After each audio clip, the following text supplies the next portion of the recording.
Montalvo Broadcasting Network.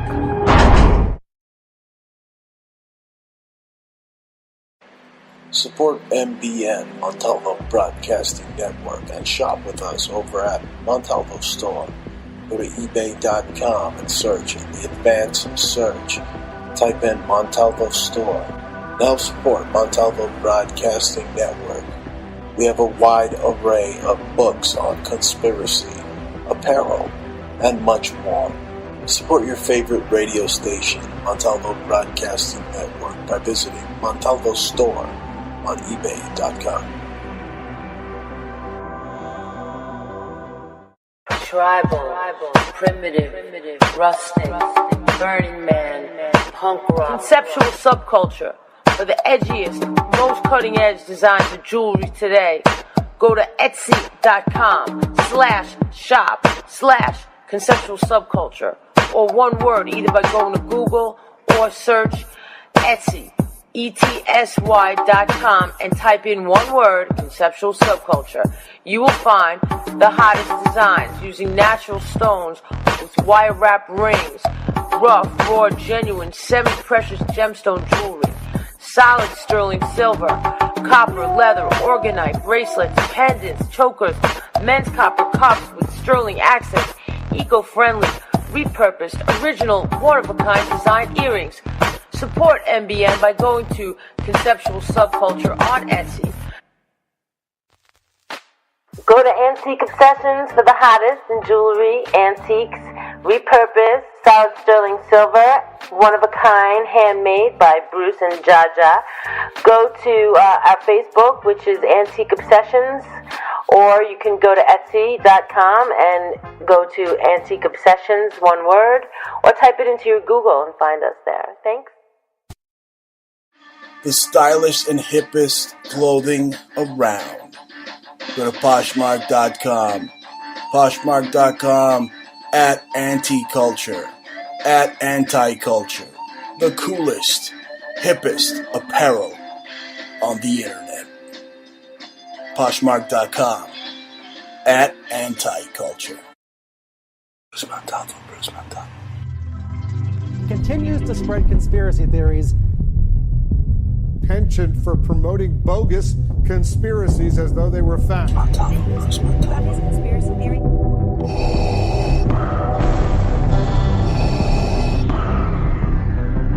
This is CNN, a network of China broadcasting system. All is Bruce Montalvo.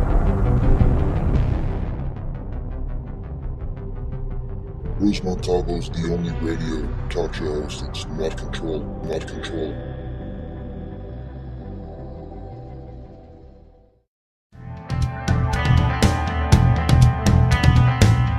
You're listening to the Bruce Montalvo Show.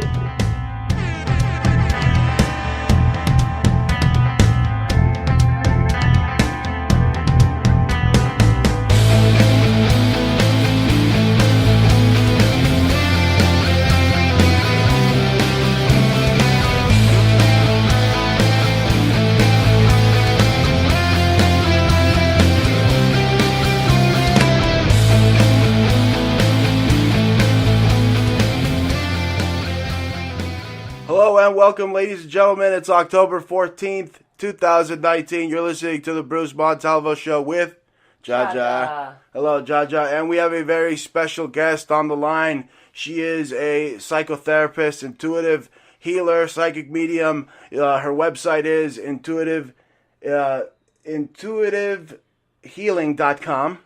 Intuitivehealing.com.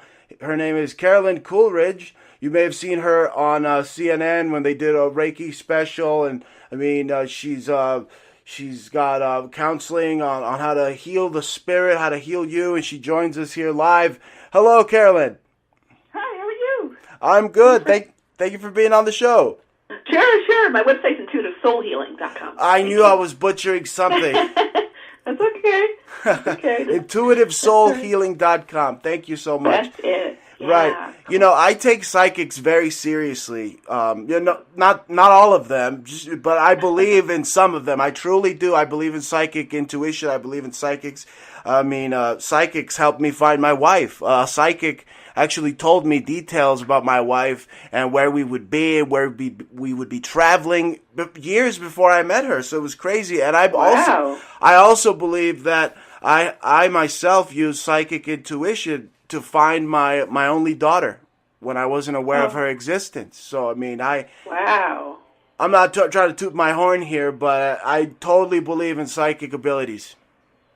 Mm-hmm. Yes, it's a natural part of us. Psychic means of the soul, and psyche means of the mind. So it's just listening to the soul's, the way the soul hears, feels, sees, knows.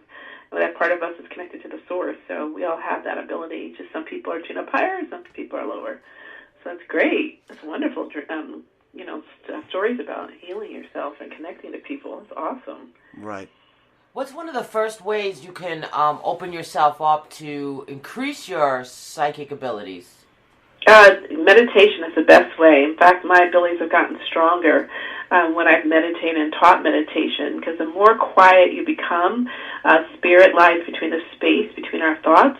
And so when you're quiet, you're in that space of the other realm. Like when we meditate, we go up to the alpha state, which is like the fourth dimension, and we're able to then open up our senses to hear more. So you'll get those aha moments, those chills, those insights just plop in your head, those pings, and that's the way we should lead our lives and like figure things out. So meditation really helps. Also, going to nature helps awesome a lot, because nature, when we go to nature, our chakra systems opens and our energy field gets wider, and our energy field, our aura, has psychic sensors on the end of it. It's almost like antennas. So it starts to open up more. So if we get information or connections during that time, then we should kind of like write them down and like work with it. So those are like, two ways. Another way is to take a class on it, how to develop your intuition. You can practice on little things, like if you get a ping or somebody texts you, like figure out who's the person, what's the first thing that comes to mind, and that usually you're right. So our spirit comes right, since our aura is so large, our spirit becomes before our mind comes. So our aura field, our spirit picks things up, and then it translates just like an antenna all the way down into our physical body, and then we think of something. So that's why when you have that feeling, first thing that comes up before your thoughts come up, that's usually your intuition. You just got to learn to listen to it and to honor it more and more. And do you feel that people have too much trauma sometimes to be able to meditate or even get past that inner trauma before they can open themselves up, or even meditate, or even feel at peace with nature and let their chakras open? Because like some people have so much of trauma that when they open themselves up, all they feel is their own inner pain. So there's a complex. Do you have any suggestions on how to heal like a trauma? Because that's what. That's a really, really excellent question, which I haven't heard people talk about a lot. But it's kind of twofold, because trauma can actually open up your psychic abilities, meaning that let's just say you have a surgery that was really bad, and it was like a horrible feeling, and you're like waking up, like some people wake up during surgeries, or your body jumps out if you're in physical pain, you're in the ER. Wow. What happens is that, your spirit jumps out of the body and starts looking at your body, and when your spirit jumps out, there's a separation between the spirit and the physical body. So like astral projection. Look around, and you start seeing and hearing and feeling as your spirit would. So a lot of people open up their psychic abilities through trauma. Did you want to say something, Bruce? No, it's like astral projection, right? With like Yeah, that's astral projection. It's 100% astral projection. So that can happen through physical abuse. If someone's really beaten really badly, they can pop out of their body. Through sexual abuse, that can happen. These are all traumas. Wow. Through car accidents, people can jump out of their bodies before the impact hits. Through using drugs or alcohol. So there's all these different ways that trauma can happen, and that can make people more psychic. So you'll find a lot of intuitives have had that experience with a bad surgery or something. Or I knew a friend who was a psychologist. She was getting into a car and she hit her head, and she became a medium. Like she's now a medium out there, and she does mediumship and psychology. There's a show called, I forgot the name of the show, Both Sides Now. Kelly White is her name. So that can open you up, but so that trauma can actually create that. And then what do you do with it? You do have to heal the trauma. I do soul retrieval, which is based on Native American type of healing. where I bring back aspects of the soul. So if you think of a glass, if you drop a glass, it would break and shatter. And some of the pieces that shatter, it's like a trauma, will go underneath the carpet or go underneath a chair, and you can't find those pieces. So that's aspects of people's soul that go and live in different aspects, different worlds, different places. They kind of live their own life, and that's why sometimes people either seem younger than they are, or people say, hello, are you there? Because they're not really there, or somebody seems like they're disconnected. It's because they've had trauma, and they may be, part of themselves may be living that trauma over and over again in another dimension, another time. So what I do is call back aspects of that trauma and a healing session, and it really helps people to reintegrate that aspect. I can actually talk to that piece, that person, that aspect that left, because that happened to me. I was in a hospital. They almost tried to kill me, and then after I had the hospital experience, I kept seeing myself in the hospital, even though I was home. I kept waking up thinking I was in the hospital, and I realized part of myself was in that hospital at the time because it was so traumatic. I almost died, and I went to the other side and came back. So, and since that happened, that trauma, it's made me more intuitive as to where people have had trauma and how to bring it back. Energy healing can help trauma, Reiki, which I do, because what it does is soothe the soul and the physical body and the spirit. So it kind of reintegrates that. Crystals can help heal trauma. There's wonderful crystals like black obsidian or rhodonite or even amethyst. There's a lot of natural ways to heal. Good counselor can heal trauma. There's EMDR. There's other different ways psychologically to do it. A good conversation and bringing back the experience, but having it done and looked at in a different way can heal it. A really good crystal is snakeskin agate. After I almost died in a hospital, it said snakeskin agate is. Yeah, I almost died in a hospital at how old was I? 38. Oh, and because they made mistakes. They made a lot of mistakes, and they gave me the wrong medication, and it was kind of like abuse and neglect because they thought I didn't have insurance. It's in my book, Honor Your Spirit. It's funny because I'm a healer. Horrible. Like, how does that happen? Oh my goodness. Targeted. That's very scary. Do you have the ability also to speak with spirits, like a spirit guide? Yes, yes. I can see and hear spirit guides at times, not everyone's, but when I'm in a meditative state, like right now, I just finished a reading, and her spirit guide was right on point with what she needed to hear. So, and after that incident, I started to see people who are dead. Wow. And they came to me and said, I died in this hospital, help me. And I'm like, who are these people? They're all in my hospital. There are all these, 20 people in my hospital room. And I realized it was all these souls who had died, and they wanted me to file a report. I'm like, what? I couldn't even believe. They looked real to me. You're like a detective to them. What's that? You're like a detective. They want you to get on the case. Yeah, and then they said, oh my God, they're like, oh, she's awake.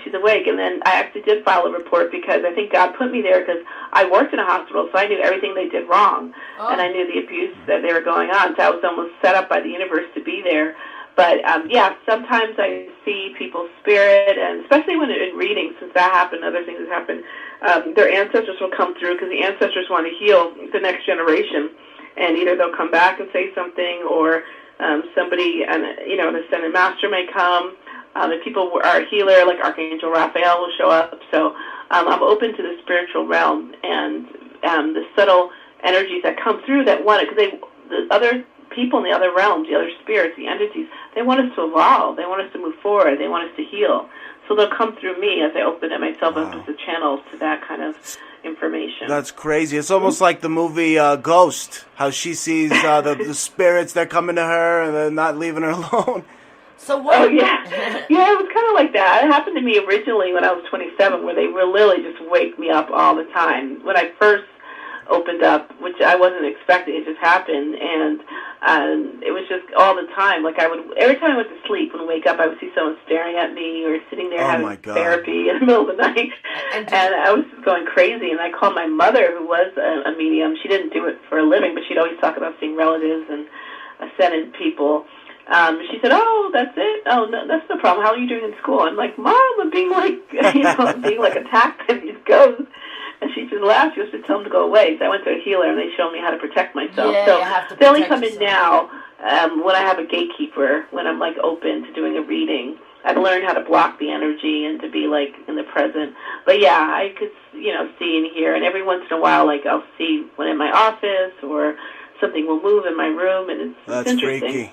Yeah. So how did you learn how psychic protection? Like what protection in particular did you, incorporate into your meditation or the way you see things? It's breaking up a little bit. Something about psychic detective? Psychic protection. Protection. How do you protect yourself?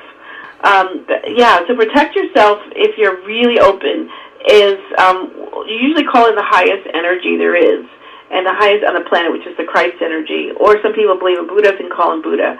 And what that does is put energy around you of a high vibration. Their lights are so bright that anything that has not gone to the light, and a lot of ghosts are stuck here because they're afraid to go to the light because they feel like they've done something, or they're ashamed, or they haven't lived their life right.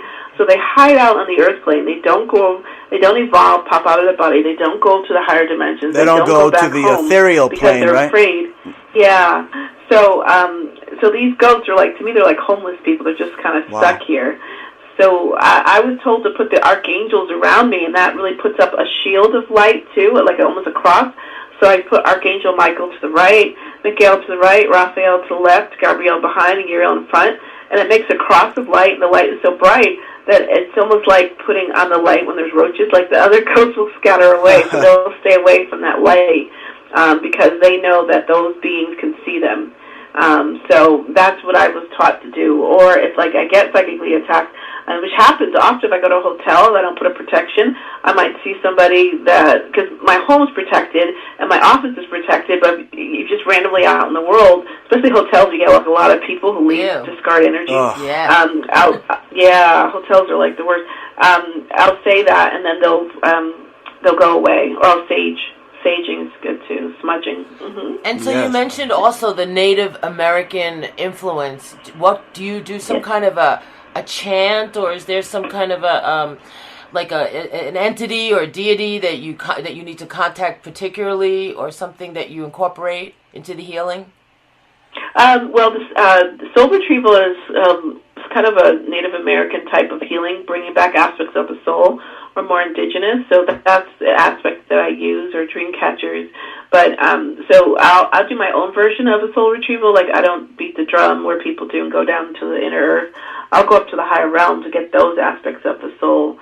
So, and just call it in. But that's kind of the things I use. I love like sweat lodges, and I use a lot of smudging with wheatgrass or sweetgrass, and sage, using a lot of those aspects, and also looking at the different aspects of what they use in terms of crystals. A lot of Native Americans call crystals the stone people, and they have wise wisdom. I spent a little time, like a summer, in a Navajo reservation in Tuba City, and I learned a lot there, even though we're just living with the people. Like a friend of mine was a doctor there. So I use a little bit of those aspects, and also connecting to totem animals, which is a wonderful. Right. Yeah, that's what I was going to ask you that. The totems. Mm-hmm. So which totems do you find are the most healing totems to incorporate? A lot of times, whenever it's very weird. Like I see a lot of crows, of course, and ravens. I just saw a raven the other day. But whenever I do like indigenous healing, like I went to a Peruvian healer and then I went to a Mexican healer. Whenever I do those kind of healings, I always see a panther. A black panther comes in my dream, and it's massive and it's very real. It's like a being, and I was just like, that is so bizarre. And it's jaguar paw. Say it again? It's jaguar paw from Apocalypto. Yeah, someone just told me that today. My acupuncturist assistant, he's Mexican. She goes, that's jaguar power. So, yeah, and it's so real. I mean, this Black Panther is just like licking me and talking to me. And it scared the hell out of me because it felt real. It was at my car, it was at my home, it was all these different places. So I feel like that's definitely my, totem animal per se. But whenever I ask the universe, what's my next thing? What should I do? and I'll see a hummingbird, or I'll see a big, a big, totem animal, different things. Sometimes I'll see cats or dogs or hawks, big ones. And whenever the animal comes in, I know I have to follow their medicine. One time I was trying to bring in spirituality and mental health, and I kept seeing opossums everywhere. I saw 3 or 4 of them. I lived in the city, and I knew that was the medicine of playing dead until it's safe to come out. Oh. And I played dead until the time was right, and then I talked about spirituality, and I talked about smudging clients after they did their walk. And it was accepted because one of the women was into yoga and the other one was into meditating. So it was like when I see these animals, they're leading me on my path to evolution. So I honor all spirit animals that come. Absolutely. I love my panther. Hey, that's so cool. Do you ever see visions of like the end of times, kind of like Nostradamus kind of visions? I don't see those. I have 2 clients that do. I've been seeing, they're bus drivers, ironically, wow. And they constantly have visions of, like, the destruction and also being on other planets. I think I had it once. Whenever I've used rainbow obsidian, I get a lot of, whenever I, like hold it or go to sleep with it, I get a lot of weird dreams about end of times, but it's not always a thing. It scared me so much I never held it again. Rainbow obsidian. Right, maybe you were watching CNN. Did you ever try taking... Maybe you were watching CNN a little bit too much. That's why we were watching the end times on the TV. Oh, really? Yeah, that could be. Sometimes I wonder that, especially I listen to Coast to Coast and I fall asleep. And sometimes I think like it's incorporated in my dreams. I hear you. Do you ever wake up? Do you ever wake up on your rocks, on your crystals, and say, "Why I'm having such a hard dream? It's such a hard time sleeping." Yes, yeah. Sometimes crystals can really help. The snakeskin agate really helped me to remove that trauma from the hospital. It literally took off my old skin and put it in a new skin, and it replayed the dream to something more positive. So these crystals have become really alive, and it's almost like I had them for years, but all of a sudden now I know which ones to pick, and they help me with certain aspects, and I've seen their healing abilities. It's amazing. We make crystal jewelry, actually, Bruce and I. Oh, yeah, beautiful. Yeah, and I wire wrap, like bigger than the normal stuff that you usually see. I do big chunky rings. I use natural gemstones for healing, and I combine them for different tones and resonance, and from pendants, huge pendants, sometimes shamanic, and some rings, and we've made earrings, and all kinds of, and also, what my suggestion is to look into the Crystal Bible. It's I don't know if you've ever heard of that book, that there's like 2 of them.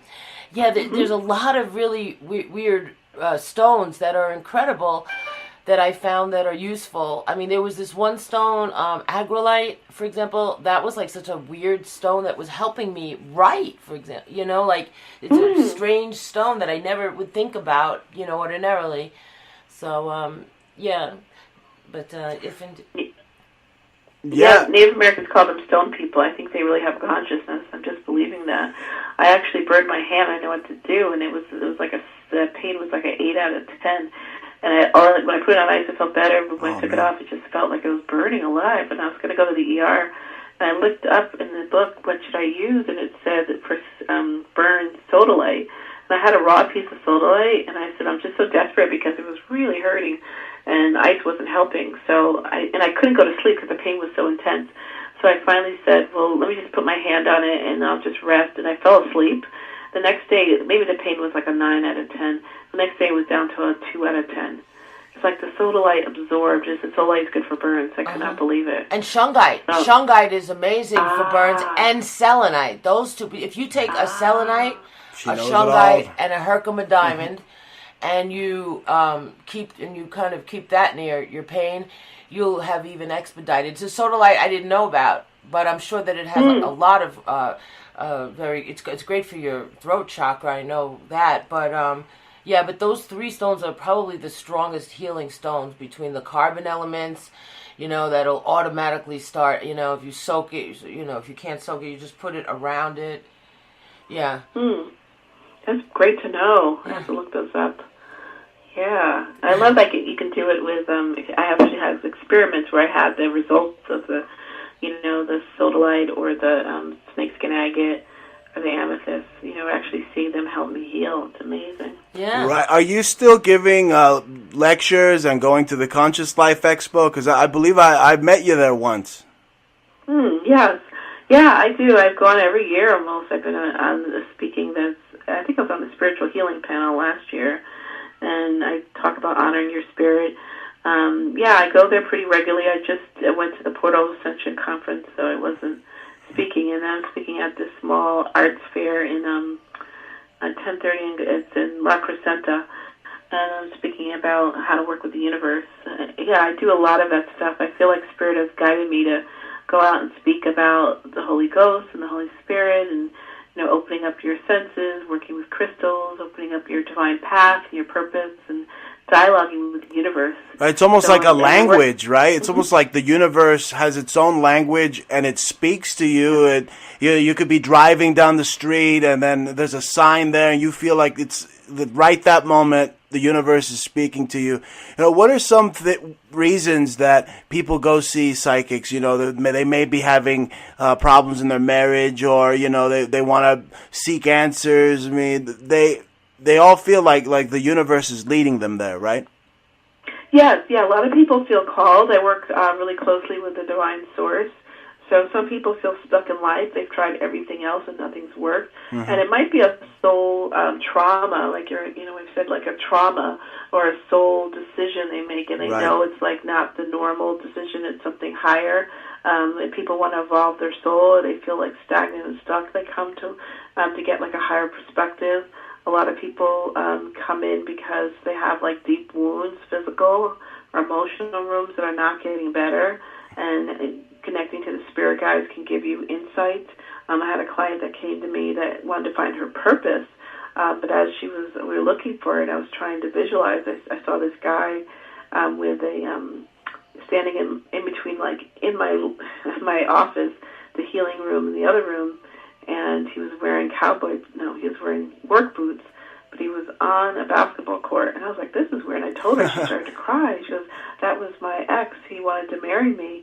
Oh, my God. But he used to play basketball, but he was a construction worker. That's why he was wearing basketball. So I thought it was weird he was wearing basketball. He was on a basketball court, but wearing, like, work boots. Right. And I was just like, well, that's so bizarre. Why? Because she was only died 3 days ago. And I was like, oh, my gosh. Wow. But all these people from the other side came, her mother, who had died when she was 12, and her uncle, and I kept giving them information. They're, like, coming through this portal. And then later, she said, this is so bizarre. I feel so different. I said, okay. She called me back 3 days later. She goes, I tried to find my purpose, but did you know I have a lot of pain in my body, and I have fibromyalgia? And she goes, the pain is completely gone. I'm like, what?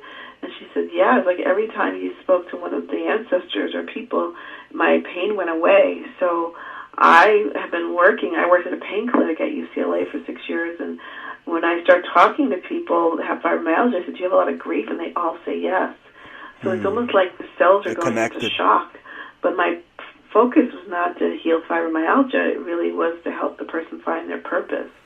And I feel like the cells were literally grieving the pain, and they couldn't hold it, so they just were frozen in pain. But that's what's very interesting. Sometimes you go in with one thing. So she went to a psychic to find her purpose, and she got a healing. So the soul is very powerful and unique, and there's all these different ways that you can heal. And if you can connect to the true soul, the higher, using God force, any psychic you work with should be connected to God or Christ or Buddha at the very least, but God is the highest energy. If not, then they might be reading from ego. Right. So it's kind of like an oxymoron sometimes, It's like you have these people that believe that what you're doing is probably witchcraft or, something, evil, and, they say, oh, it's not of God, some of them, but, it totally is. You're connecting with the inner spirit, the great spirit that's inside of you, that's a part of all of us. We're all a part of this conscious being, all of us. Yes, 100%. And that being is the one that gave me these gifts, because I was no way looking to be a psychic or an intuitive healer. I was looking to be a social worker, and the ghost started coming to me, and I just didn't understand why. And it was at 27, right before my Saturn return at 28, and I didn't understand. And every time, I grew up, my father was a minister, so I grew up in the church, so I was like, why in the world is this happening? And every time I asked God, if it's not right, just block it, more people would call me, and then more people wanted reading. I mean, it's right there. Yeah, it's right there in their own scripture that they read. I mean, Jesus technically was a psychic medium also in the story. Oh, yeah. So, I mean, they're a bunch of hypocrites. Teacher in the Corinthians, they talk a lot about that. People have the same gift. So, yeah, it definitely is there. I even talked to my dad about it. I said, Dad, these dead people come to me sometimes. And I said, let's look through the Bible. So we kept looking. He goes, well, I really can't find it. Keep doing what you're doing. Because my mother had a dream that my father would have been the first black bishop of Connecticut. Like, she said, I had a dream about it. So she was, somebody told her, it was a medium. And then years later, somebody knocked, he ran, and he became the first black bishop. So, I mean, they've used it in their family to help, and it wasn't like she conjured up. My mother, too, she didn't take any classes. She just was born that way. Wow. So I think that's important to honor. That's why my book is called Honor Your Spirit. Like, that was, my spirit was guiding me to that kind of work. What happens if your mother's a witch, and then you're not? If my mother's a witch? No, like if she's mean. Hypothetically speaking. Hypothetically, what happens if you were an intuitive and your mother was also intuitive, but was dark and you weren't? What would you do? Oh, that's interesting. I had a couple people have come to me that are saying that their parents were doing dark magic. And it was very scary, and they have the same abilities, and sometimes we close them down, or sometimes they wanted to understand them a little bit better. So it's just a matter of really, like getting clear on your higher intentions. And a witch actually means wise one. Do you mean like a witch, or do you mean somebody who was doing something like evil magic or dark magic? Yeah. Somebody that's doing something evil. Yeah, like Bruce's mother. Yes, brave with my mother. Hello? You there? Hello? Yeah, Hello? we're here. Yeah. That was my mother. My mother's energy. Oh, I heard something repeat. Did you hear that? I know. No, right? Somebody was trying to jump in. His mommy's really No, strong. she's like a Cronus-like energy. Like, she just ate my baby from me. Just took it. You're never going to see your kid again. If you want to see it, I'm going to sue you. So I was like, oh, okay, Mom, thanks. Happy Mother's Day.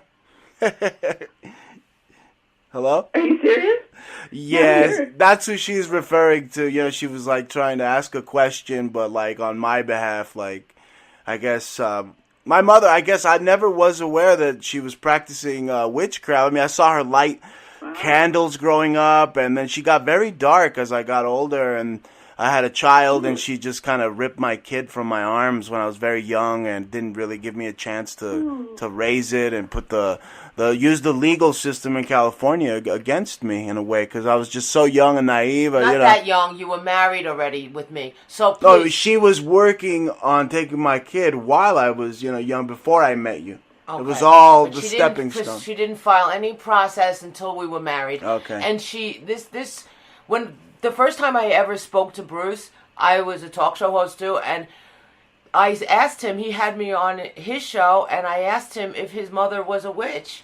And he looked at me, he said to me, no. But then after meeting him when he came to my home and we got together, it finally came out that his mother is a hardcore practicing witch. She goes to all in the Paleros, not the Paleros, the Santerias and the little bodegas where they give them things and maybe Botanicas. Wow. Yeah. Botanicas. She's like one of those ladies that go to them. Anyway, enough about my mother. Do you feel that when people use the Ouija board, is that like a good way also to have a psychic, or some medium ghost kind of give you answers from beyond? Or I find that when people use it, they start seeing like scary ghosts by their bedside. I had that happen to one of my friends, his sister. She played the Ouija board, and there was like a man sitting at her bed, like a ghost man. They lived right next to the cemetery too, so that probably helped also. I don't. Yeah, I think I don't really agree with the Ouija board. I think it does open up. It's definitely. I don't know what they did, the Parker brothers. It does open up a portal, and if you don't know what you're doing, you could open yourself up to like darker beings, I believe. Because my assistant, she uses it all the time. She doesn't care, but I don't recommend it. Right. Because if you're not open, or if you're connected to like, once you get out of the third realm, the fourth dimension, fifth and up, they're very magnetic. So if you have fear, you're going to attract a fearful entity. I see. So if you're fearful about it, then it is. Because I did it with my friends when I was like, in 7th grade. Yeah. And the window flew open, all this weird stuff. Oh my goodness! Enough. That happened to me too really at a trailer park. I was with my friends; they lived there, and that was the first time I played it. And I slept over because we used to play music and whatnot.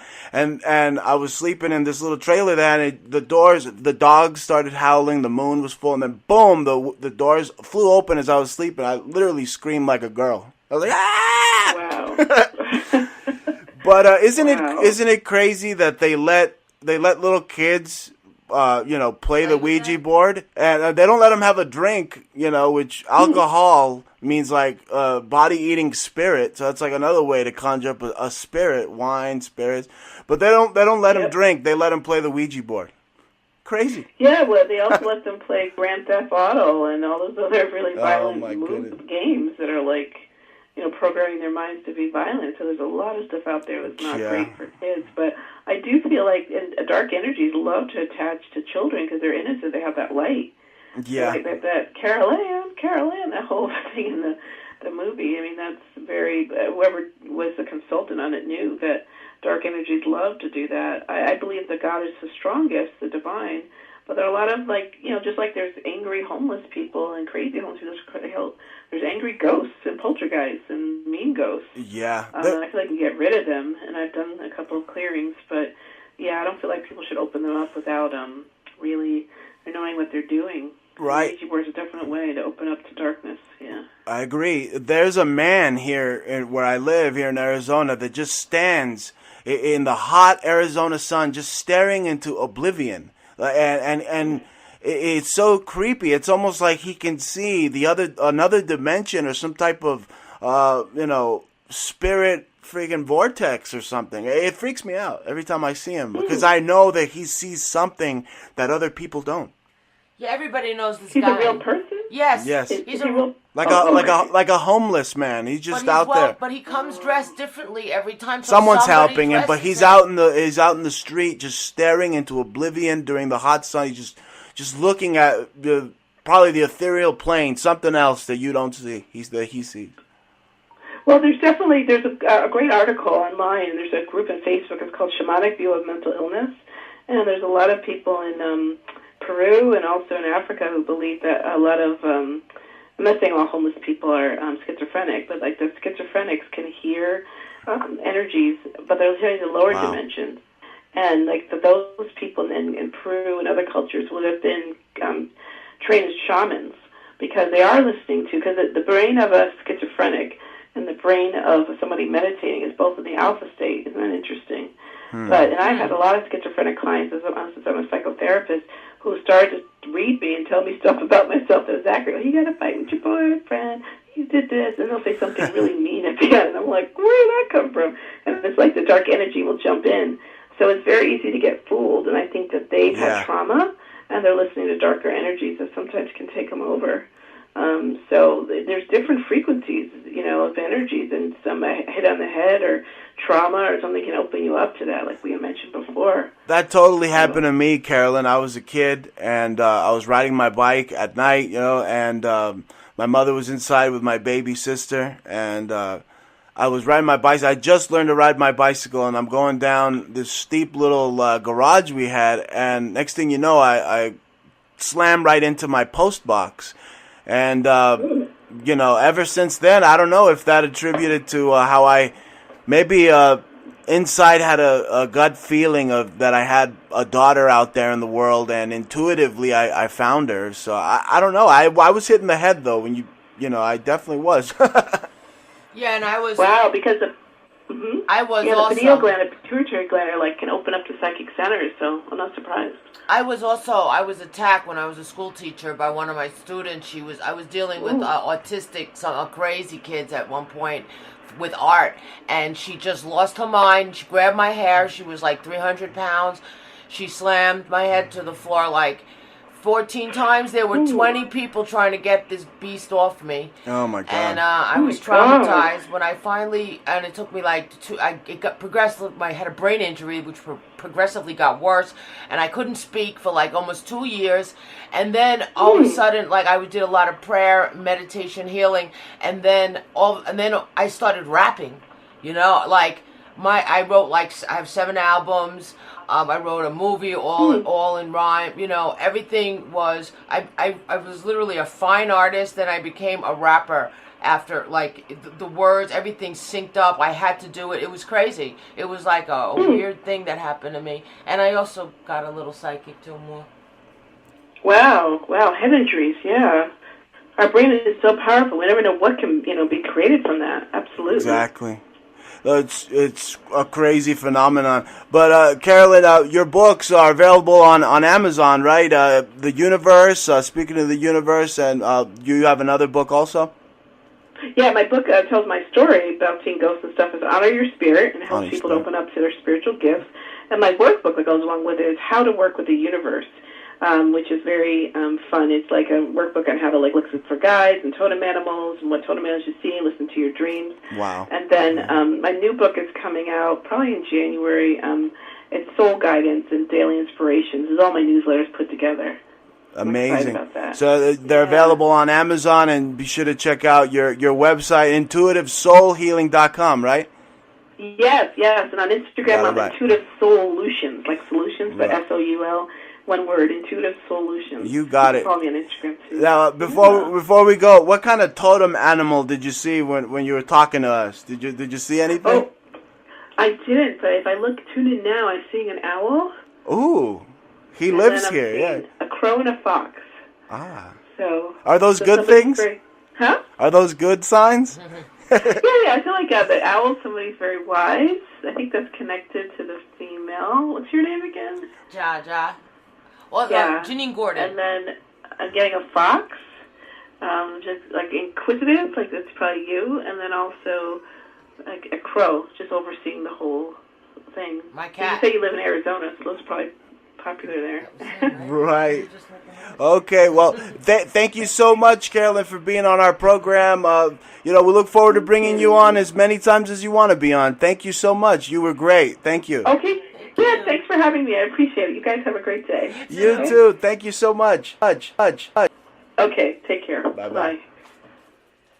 That was Carolyn Coleridge. What a great show. She got to hear all our crazy getting hit in the head stories, huh, Jaja? Yeah, she got all the... Now everybody knows that we've been hitting the freaking head. Now they know why we're so nutty and zany, and we can see right through you bastards. That's see right through you. That's the problem. Yeah. But she explained it.